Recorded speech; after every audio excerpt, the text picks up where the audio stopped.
Welcome to our Sociology Podcast. I'm Quentin Evers. I'm Chris Thedinga. And we're here with Tyler Peterson. How's it going, everybody? Happy to be here. Well, Tyler, first, I just wanted to thank you for letting us know about your experiences. And so just to start off, could you please tell us about your job? My job, okay. So my primary job is as an assistant coach for the University of Mary baseball team. I primarily specialize in the hitting aspects of our team, handling all the different player development aspects of what we do, all the day-to-day operations, the recruiting aspects of it, and the organizational stuff that our head coach needs in addition to all the stuff that I do for the development side. That's awesome. Specifically of the University of Mary part, how did you end up there? Well, it was actually interesting. So I graduated from the University of St. Thomas in 2014 as obviously a college baseball player, and then I got hired by my head coach there right out of college just to be the hitting coach there, which is how I got my start in college baseball. And the way it worked out was 2 years ago, actually about just over a year and a half ago or so, about 2 years ago,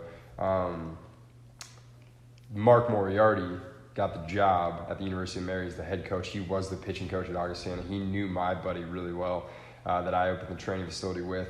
And then when he took the job, he recommended to his old head coach at Augustana that my buddy Casey take the pitching coach job. And then he reached out to Casey, since he would have been leaving the cities to go take the Augustana job, if I, being the hitting guy, wanted to come be his hitting coach. And then so it kind of sounds like, is this anything that you were really expecting to happen, ended up here in Bismarck at the University of Mary? So I guess time travel is an interesting thing, because people speculate all the time, like it's going to happen someday and yada, yada, yada. And I wouldn't even know if time travel actually existed, if someone would have came from the future back to tell me, like, hey, this is what you're going to be doing with your life. Because I would have just dismissed it and said, that's a lie, you're not real. And then they would have been like, well, we tried, guys, but he's not listening. So there's no way I would have believed it. It could have been anybody. And telling me that this was going to be, and no, that's the thing. Yeah, for sure. So you talk about like the fluidity of life and work a little bit there. Mm-hmm. When you were growing up, so let's say pre-St. Thomas days, did you have any inclination of working in baseball or sports? Like, was that always a passion of yours to, a work setting? Obviously, I know you love playing baseball, but did you know you wanted to be around that? No, see, here's the thing. Here's what's super interesting about it is, one, I didn't know what I wanted to do. I was super in awe of like the kids, like sophomore, junior, and senior year of high school that were like, I'm going to this school, I'm studying this major, and this is what my career is going to be. And I fought myself because I looked at all those kids and I'm like, I know that I'm smarter than that person, but like, shouldn't I have something figured out by now? But I don't. So does that make it like me behind? So like at the time I was like, oh, I need to figure my stuff out. Looking back on it now, I realize that those kids, like, they were all idiots, and they probably, like, about 3% of them actually ended up doing exactly what they thought they were going to do at the time, because the same thing happened. So I was a little bit more advantageous at the time without even knowing it, that it was good that I didn't know what I wanted to do, and it kind of just kept things open for not really being set on a plan and kind of letting life just take me where it needed to go. But do you guys know, I think we've talked about this before on our training. Very recently. The four aspects of a job that if you can check all four boxes to say you're working like a virtuous job for you as an individual. Q, do you know what those are? Because I think if you had to guess, the four things that, like, if you can cover all four of them, you're working the perfect job. What would you say they are? I mean, you enjoy it. One is that you really love to do it. Mm-hmm. You're good at it. Very good at it, right? It's a skill that you succeed in. It's going to bring you success. I mean, you're getting paid, I guess. Like, you can sustain a living, right? And then, I don't know. What do I do with you guys every single day? Having fun. I make an impact. I'd like to think I make an impact. I don't really know. You guys tell me. Okay, but you make a difference. You change people's lives, right, for the better, right? So you take those four, and that's the thing that I don't think people really realize, is because what is the main priority for a lot of people? Making money, right? They say, all right, which job can I go sit down at? Like, I'll hate it, but I'm going to enjoy my nice apartment or my nice car or whatever it may be, right? And they sacrifice, maybe it's something that they're not good at, right? That one probably doesn't go hand in hand, because if you're going to make good money, you're probably decent at it. But at the same time, there's a lot of people in this world that are working a job that they don't deserve because they just got handed to it through some form of nepotism or whatever you want to say, right? But yeah, how many people sit at a job that they absolutely hate? right? Wow. Like that they can't stand, but they do it because they can slave their way through a week to get to a weekend and enjoy it and then have nice things and make themselves feel pretty. Or, right, that it doesn't make a difference, right? Like take my sister, for example. I don't know if my sister's going to hear this podcast, but my sister is a financial analyst, and all she does is basically repackage people's financial packages that they got on their cars so that they can save a little money over time. And then I don't even take time to really understand too much exactly what it is because it's dumb. Like, she hates it. She doesn't enjoy doing it. And it's because people don't enjoy getting a call from her every day talking about this kind of stuff. You know what I mean? So like that's an idea where like she doesn't like serve a purpose, right? So moral of the story is like that's kind of how I ended up. Like I'm circling back to it, all right? I know what my train of thought is, right? Moral of the story is that's ultimately how I ended up doing this was because even though you can make a case that as of where I am right now, the job that I'm doing is not the most lucrative of all time. It's something that I probably could be doing with the degree that I have and the intelligence that I have compared to some other people that are making more money doing whatever the hell they're doing. For me, if you check off 3 of those boxes of I'm very, very good at this, I love doing it, and I make an impact with some guys that mean a lot to me, then I can take a hit on the other one, and it's still an extremely virtuous thing for me to do. And that's kind of just how it ended up materializing into a thing that is kind of what I'm supposed to be doing, right? Absolutely. Mm-hmm. Yeah. And then you mentioned your sister and her job.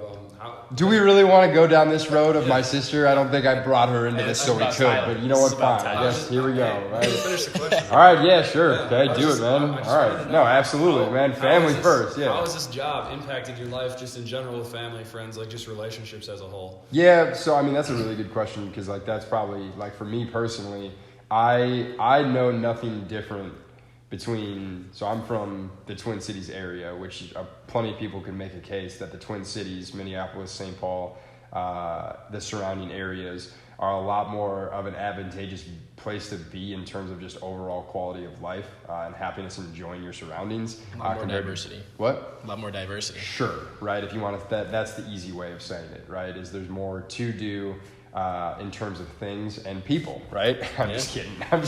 We're just kidding. For me, again, so all of that, no difference. The only difference for me is obviously my friends and family are back in Minnesota. Like I don't get to, on Sunday mornings, I don't get to go have brunch at my parents' house. My mom gets really mad at that. Makes me really sad. My friends are, obviously together on the weekends, whatever it may be. Friends from college, friends from high school that are still in the area. Their parents that I've been really close with over the years, like all that different stuff is non-existent, right?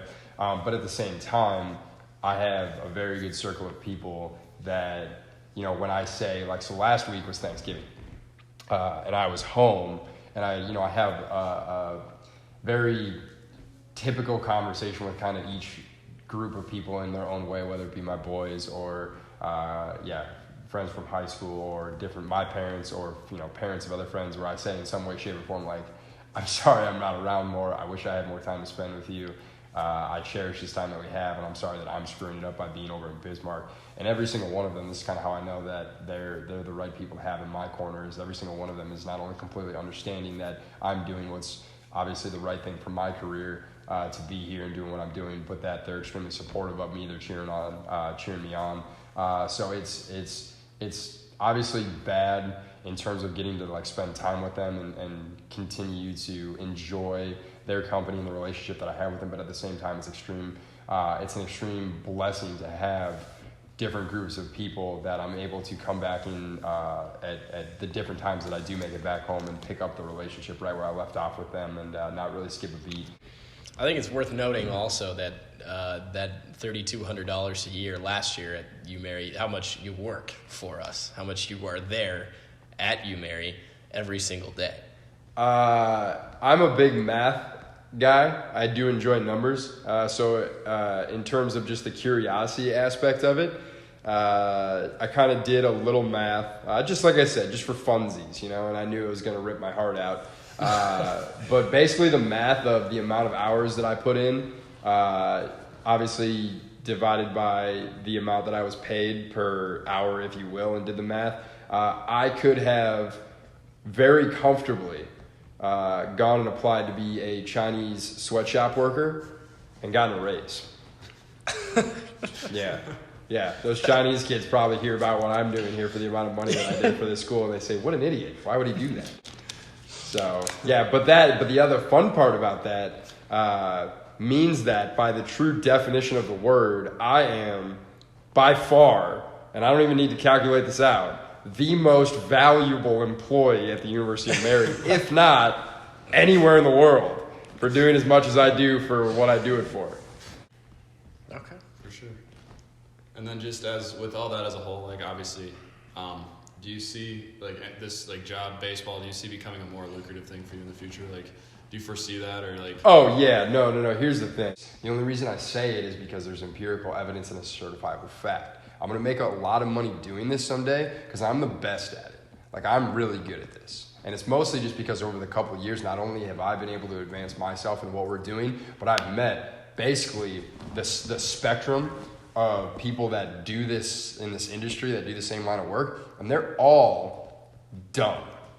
They are all really stupid or egotistical or lazy or in this for the wrong reasons, whatever it may be, right? Like that's part of the reason that I do what I do is obviously like I love it, but at the same time, I understand that there's a solid career path that's going to provide plenty of opportunities for this moving forward. And like that's not me saying like I'm a better person than them. It's just saying in terms of what we do, I know and I have conviction that I'm going to be more successful than them just because my track record says that if I, commit to something, I'm usually going to end up in the 99th percentile of that industry or of that team or of that whatever you want to say, right? Well, great. Yeah, I mean, I guess that's really all we got for you. I really appreciate you taking the time to get this for us. I would die for you guys. So it definitely falls in the realm of things that I would do for you guys. Lower than dying. Yeah, it's honestly in terms of the spectrum of I wouldn't do a thing for you guys and I would die for you guys. I'm over here. So anything that falls in between that, you can assume that I would do for you guys. And we are here with Casey Scott. How's it going, everybody? Glad to be here. Yeah, thanks for being here, Case. First off, could you just tell us what your job is? Yeah, my job, I actually have two of them. Transfer admissions representative for the University of Mary and assistant baseball coach. Oh, awesome. All right, and then can you just tell us a little bit about how important your job is to you, like just your work, more specifically with the baseball aspect of it, but also with admissions? To my work, I mean, I like to have a job with a purpose. So kind of growing up and everything, being around baseball and being around people, all I want to do is kind of get people to the best of their ability. And that was my joy as a player, is trying to get better. So when I moved on to the coaching role, it's kind of my joy and kind of my passion is to try to get guys better and get them to the highest level possible. And that's kind of what I do in transfer admissions as well, trying to get kids to University of Mary and develop their life to the fullest. Awesome. And where did you graduate from again? Campbellsville University in Campbellsville, Kentucky, small town in the geographical center of Kentucky, about an hour south of Louisville, hour south of Lexington. Great place. I think you're being a little humble here, too. You did get drafted to play professional baseball, too, did I did. You not? Colorado Rockies in 2011. It was a 47th round pick. That was back when they had 50 rounds. They moved it down to 40 now. Thank the gods. So it's been great. So flashback, I guess, to when you were in Kentucky.